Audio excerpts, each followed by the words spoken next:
नमस्कार विद्यार्थियों, मेघराज गुरुकुल में आपका स्वागत है। और आज जो वीडियो मैं आपके लिए लेके आया हूँ कर्णिका अंक का दूसरा वीडियो है। और कर्णिका अंक के सेकंड वीडियो के बारे में अपन कंसल्ट करेंगे, जिसमें अपन बात करेंगे आपके सामने जब पूरी राशि कर्णिगत हो। जब पूरी राशि कर्णिगत हो उसके बारे में बात करेंगे अपन। तो पूरी राशि कर्णिगत किस प्रकार से होती है, किस प्रकार से क्वेश्चन आते हैं, टोटल 4-5 प्रकार के प्रश्न आते हैं। उन 4-5 प्रकार के प्रश्नों के बारे में डिटेल में कंसल्ट करेंगे। बिल्कुल लॉजिकल क्वेश्चन है और तरीके ऐसे बताए जाएंगे, क्वेश्चन देखते हैं आप मात्र 2 सेकंड में क्वेश्चन का जवाब दे सकते हैं। तो काफी लॉजिकल टाइप है, काफी अच्छे टाइप है। तो पहले प्रकार का प्रश्न कैसा आता है उसके बारे में बात करते हैं। सबसे पहले इस प्रकार से लिखा होता है 30, फिर लिखा आपके सामने 30 और फिर लिखा आपके सामने 30 और ऐसे लिखने के बाद dash dash dash dash dash, ये अनंत। एक प्रकार के अनंत सीरीज चलते रहते हैं, मतलब कंटिन्यू चलता रहता है इस प्रकार से। और इस प्रकार का प्रश्न एग्जाम में आपको देखने को मिलता है। तो ये पहला वेरिएंट है एग्जाम में पूछने का, तो इसको पूछा जाता है। तो यहाँ पर चिन्हों को वेरिएंट देखिए, यहाँ प्लस है, यहाँ प्लस है, यहाँ प्लस है, तो आगे भी प्लस ही चल रहा होगा। तो जब भी कभी इस प्रकार का प्रश्न आपको एग्जाम में देखने को मिले और जब भी कभी इस प्रकार का प्रश्न एग्जाम में देखें, तो देखो वैसे तो अगर इसको x मानो अपन तो द्विघात समीकरण बनेगी और द्विघात समीकरण बनने के बाद इसके 2 आंसर आएंगे और 2 आंसर के आने के बाद जो प्लस में आएगा वो आपका आंसर होगा। तो इस प्रकार सोल्व करना पड़ेगा, कभी बड़ा हो जाएगा, लेकिन इस प्रकार से अपन नहीं करेंगे, डायरेक्टली करो। 30 के ऐसे गुणनखंड करो जो गुणा करने पर 30 आए और अंतर करने पर 1 आना चाहिए।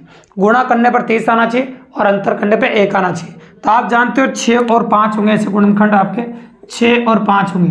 तो गुणा करने पर कितना आ जाएगा आपका 30 और अंतर करने पे 1 आ जाएगा आपका। तो और बड़ा गुणनखंड होगा वही आपका आंसर होगा, क्योंकि द्विघात समीकरण में 2 आंसर आते हैं। तो जब प्लस प्लस प्लस प्लस दिया जाए तो बड़ा आंसर होता है और माइनस देगा तब छोटा आंसर होता है। वो अगले क्वेश्चन में अपन देखेंगे आपके सामने। देखिए तो अगले क्वेश्चन में देख लेते हैं अपन। इस अगला क्वेश्चन लिया अपन आपके सामने 56, ये देखिए 56 और इस प्रकार चलता रहता है। इसके ऐसे गुणन करो 56 के जो गुणा करने पर 56 आए और अंतर करने पे 1 आना चाहिए। तो आप कैसे तो गुणनखंड हो जाएंगे 8 और 7। और मैंने कहा कि जब बीच में चिन्ह है, यहाँ पर चिन्ह बदल दो क्योंकि दोनों क्वेश्चन सेम हो जाएंगे। तो दोनों चिन्ह बदल दिए, यहाँ माइनस कर दो, यहाँ माइनस कर दो और यहाँ पर माइनस कर दो, तो एक क्वेश्चन इससे डिफरेंट हो जाएगा।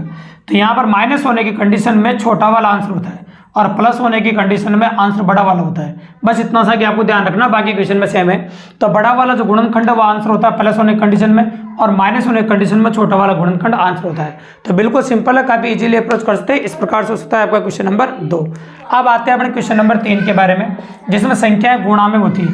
तो कई बार संख्याएं गुणा में दी जाती है, देखो इस प्रकार से। तो ये संख्याएं आपको गुणा में दे रखी है और ये सीरीज कंटिन्यू आपकी चल रही है, ठीक है। तो जब भी इस प्रकार से आपको गुणा में देते, बिल्कुल सिंपल ही, इन दोनों की तुलना में और ज्यादा आसान है। तो जो मान दे रखा वही आपका आंसर होता है। जैसे आपको इस x का जो मान दे रखा है 7, वही आपका आंसर होता है। इसके अंदर जो दे रखा है वही आपका आंसर होगा, मतलब इस क्वेश्चन का आंसर आपका 7 हो जाएगा। 6 दे रखा होता 6 हो जाता और 5 दे रखा होता तो 5 हो जाता। इस प्रकार से ये भी काफी मजेदार क्वेश्चन है।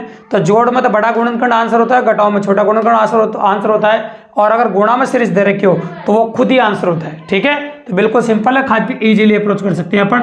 ये पैटर्न नंबर आपका 4 होगा, ठीक है। 3 नंबर। अब 4 नंबर क्या होता है, किस प्रकार का पैटर्न बनता है देखिए आप। इस पैटर्न तो ये 3 नंबर जैसे होता है, ऐसे इस प्रकार का देखने में तो सेम टू सेम ऐसा होता है। बस ये क्या अनंत नहीं चलता है, वो अनंत चल रहा है, ये यहाँ 3 तक रुक गए मान लो।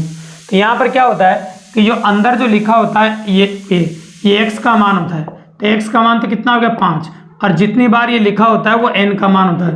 तो n का मान हो गया आपका 3, x का मान हो गया 5, n का मान हो गया आपका 3।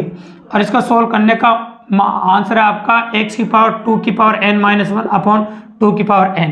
इससे आप कैलकुलेट करेंगे मान रखने के बाद। तो x का मान कितना आपका 5 और 2 की पावर n कितना आपका 2 की पावर n कितना आपका n का मान कितना है 3 माइनस 1, और यहाँ भी 2 की पावर n, ठीक है। अब आप जानते हैं कि 2 की पावर 3 का मतलब कितना होता है 8, 8 में से 1 गया कितना 7 और नीचे 8, तो आंसर हो गया आपका 7/8, मतलब 5 की पावर 7/8 आपका आंसर हो जाएगा। बिल्कुल सिंपली काफी इजीली अप्रोच कर दिया आपने क्वेश्चन नंबर 4। इस प्रकार से हो गया आपका ये क्वेश्चन नंबर 4 हो गया, कोई दिक्कत नहीं। अब आते हैं अपने क्वेश्चन नंबर 5 पे, जिसमें वेराइटी आपकी क्या होती है, इस प्रकार से इधर से बनती जाती है और इधर से वेरिएंट बनते जाते हैं। जैसे 49 लिखा मैंने और इस प्रकार से देखो क्या है कि आगे जुड़ता जाता है ना। फिर लिखा मैंने आपके सामने 9 और फिर आगे और जुड़ता जाता है आपका, देखते जाइए आप।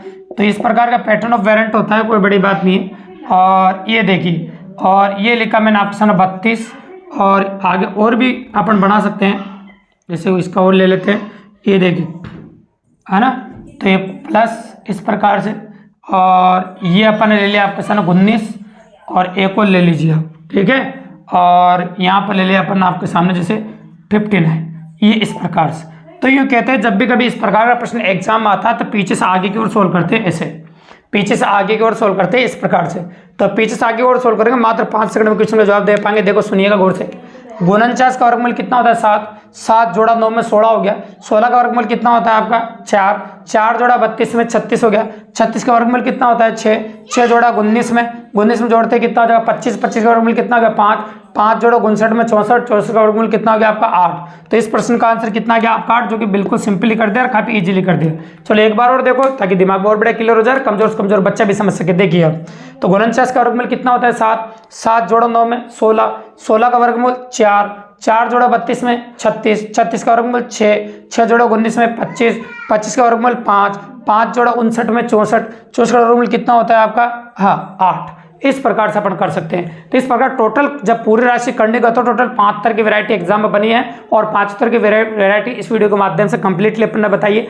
वीडियो आपको अच्छे से कंप्लीटली अच्छे से समझ में आया हो और वास्तव में इस प्रकार की वीडियो जो और भी चाहते हैं आप चैनल को सब्सक्राइब करें, लाइक करें, शेयर करें और अपने और दोस्तों को बताता कि इस प्रकार बेहतरीन वीडियो डेली टिक्स शाम को 4 बजे मैं आपके लिए डेली लाता रहा हूँ दोस्तों, और free of cost math reasoning आप पढ़ सके मेरे से। धन्यवाद।